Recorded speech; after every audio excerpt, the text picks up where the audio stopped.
Hi friends, this is Rakesh. Now we are going to see about the list interface in detail.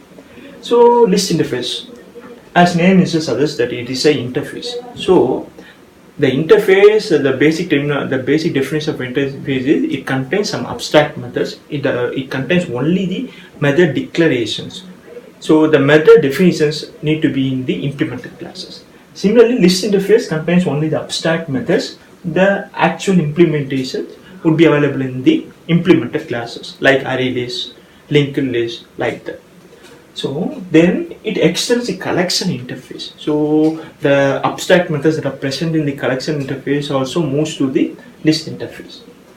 The basic definition of the list is it can contain duplicate values. For example, 1, 2, 1, 3. So here 1 repeated 2 times. So it contains repeated. It can contain duplicate values.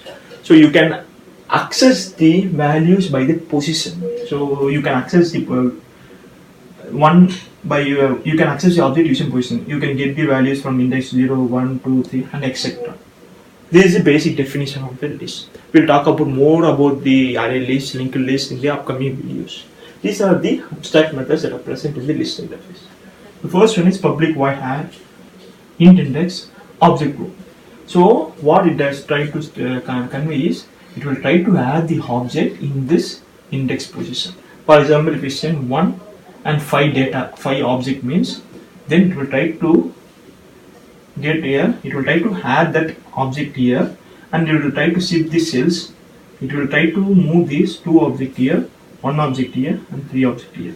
So it tries to shift the remaining objects in the adjacent cells. So next one is public boolean addAll int index collection C.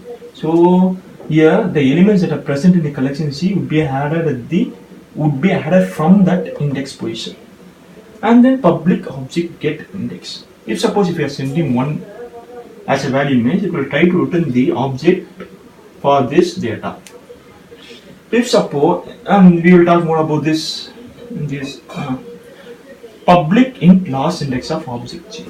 So before that we will see this public int index of object 2. If you are sending 1, if matches 1 or tries 1 or many times, it returns the first index position. So here 1, 0th index. So it returns this object. Public int last index of object 0. This is the opposite of this method. It returns the last index. So if data is repeated in the list means it will try to return the last index. Here 1 repeated twice, so it returns this position 2. We will talk more about this in the upcoming videos. List iterator.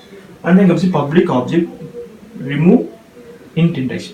If we suppose send 1 as argument value, then it will try to find this. It will try to remove this data and it will try to shift the cells from second to 1, third to 2, like that. And then public list, sublist, int start and int end. Here, if we send 1 and 2, it will try to return the elements, return the sublist from that start to end position. 1, 2, so 1, 2, it will try to return this sublist. So thanks for watching this video. At the end of this video, you see the channel icon here. Please click on that for subscribing the channel.